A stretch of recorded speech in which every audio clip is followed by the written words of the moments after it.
From the massive sweep of cosmic galaxies down to the microscopic scale of biological cell division, the universe displays staggering complexity and order. This diagram shows the dual naming of the Bible's first book. The Greek translation gives us Genesis, meaning origin. The original Hebrew title, from the text's first word, is Bereshith, translated in the beginning. Both point to the exact same concept, origin. This text serves as the architectural blueprint for the entire biblical canon. Every major Christian doctrine, from the creation of the world and the fall of humanity to the concepts of covenant and ultimate redemption, roots itself directly in these chapters. This is a highly engineered text. It begins with a universal history of the cosmos and then deliberately narrows its focus, stripping away the macro-narrative to isolate the election of one single, highly flawed family. God executes this narrowing to create a tracking mechanism. The text is meticulously structured to trace the exact lineage of a promised seed, a redeemer. Without these initial conditions established in Genesis, the rest of Scripture becomes a story missing its essential first chapter. The Israelites lived surrounded by neighboring empires that worshipped vast pantheons of violent warring gods, building massive structures like this Mesopotamian ziggurat to appease them. Against that chaotic backdrop, the biblical creation account establishes a radical axiom. One sovereign God brings a perfectly ordered universe into existence simply through his spoken word. This diagram illustrates that original design, with light, land, and water in complete harmony. Notice the central human figure. Genesis introduces the concept of Imago Dei, humanity created in the image of God. We were built to function as the crown of this creation, ruling the earth under divine authority. But in chapter 3, sin intrudes. A rebellion in the Garden of Eden shatters the harmony of the created order. The consequences of this fracture are absolute. Spiritual death falls immediately, replacing openness with shame and fear, closely followed by the introduction of physical death into the human experience. Yet, at the exact moment of this fracture, Genesis introduces a crucial theological term, the Protoevangelium, or the first gospel. God promises that the offspring, the seed of the woman, will one day arrive to crush the head of the serpent. From that point, sin spreads relentlessly, leading to total corruption and the judgment of the flood. Memories of this cataclysmic event were preserved across ancient cultures, as seen in the text of this Babylonian cuneiform tablet. However, the Genesis flood narrative diverges sharply from those ancient texts. It portrays one holy God who judges human depravity while executing a precise rescue operation to preserve the righteous. By establishing a universal problem of sin across all of humanity in these early chapters, the text requires a highly specific, targeted solution. The text of Genesis follows a meticulous genealogical architecture.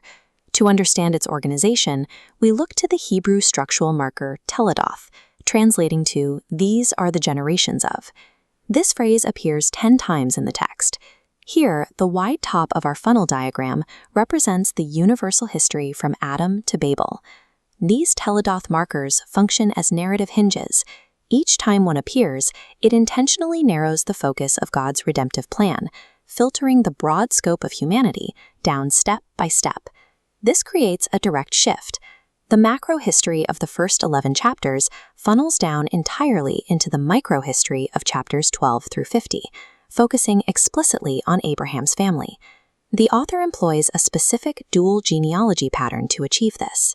The text briefly catalogs secondary family lines, like those of Ishmael or Esau, and then discards them to dive deep into the specific, chosen covenant line.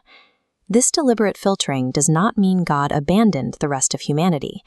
The Table of Nations in chapter 10 traces all people back to Noah, affirming that all humans bear the divine image. Instead, this is the mechanism of divine election.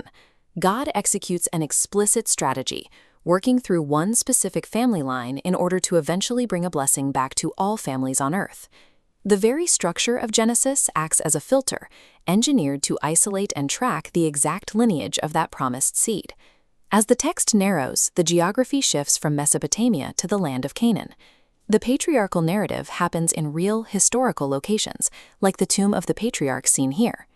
Here, God initiates the Abrahamic covenant, issuing 3 binding promises: land, countless descendants, and a universal blessing for the entire world. This visual maps the chosen patriarchs carrying that holy promise. But there is a glaring tension in the text. The men holding this covenant are deeply flawed, deceitful individuals. Abraham lies to protect himself. Isaac repeats the exact deception. Jacob manipulates his family for blessings. These moral failures are documented for a specific theological reason. They prove that divine election operates entirely on God's grace, not on human righteousness. You can see this in how the lineage advances. God continuously bypasses the culturally logical firstborn heirs to keep the covenant intact through unexpected paths. This dynamic peaks in the final, most detailed narrative of the book, the life of Joseph. Joseph is betrayed by his jealous brothers, sold into foreign slavery, and falsely imprisoned, only to rapidly rise to ultimate administrative power in Egypt. His life delivers the theological climax of the book when he addresses his brothers. "You meant evil against me, but God meant it for good." This defines the doctrine of providence. God remains active and sovereign, taking the worst products of human evil and weaving them into an operation that saves entire nations from starvation. By the final chapter, Genesis purposefully places the nation of Israel down in Egypt, establishing the exact geographic and political staging ground required for the book of Exodus. Human failure and betrayal prove completely unable to derail God's promises. His providence guarantees the survival of the covenant people and the lineage of the promised seed. How does an ancient book of beginnings specifically point modern readers directly to Christ? The Gospel of John maps the opening moments of creation directly to Jesus, identifying him as the eternal Creator Word who spoke the universe into existence. In Romans, the Apostle Paul draws a direct line from the historical failure of the first Adam to the precise obedience of Jesus. The historicity of Genesis is required here. Real historical ruin committed by the first man requires real historical salvation executed by the second. Even brief, enigmatic events from the text, like Abraham paying a tithe to the mysterious king Melchizedek, become the structural foundation in the book of Hebrews for understanding Christ's eternal priesthood. Paul clarifies in Galatians that the singular, ultimate seed promised to Abraham is Jesus himself, the conduit through whom all nations receive the blessing. We even see it in the life of Joseph. Both he and Jesus were betrayed by their brothers, suffered unjustly, and were ultimately exalted to a position of supreme authority to save the world.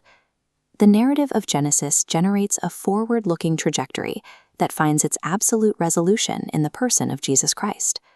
Comparing Genesis with Revelation reveals a unified biblical authorship. Genesis records the fall and cursed ground. Revelation shows the New Jerusalem. The guarded tree of life in Genesis becomes freely available in Revelation, and the deceptive serpent meets his total defeat. For the modern reader, this means Genesis establishes our inherent dignity as image bearers.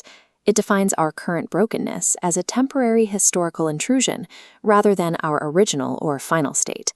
The sovereign God who authored the beginning of the story has guaranteed its conclusion.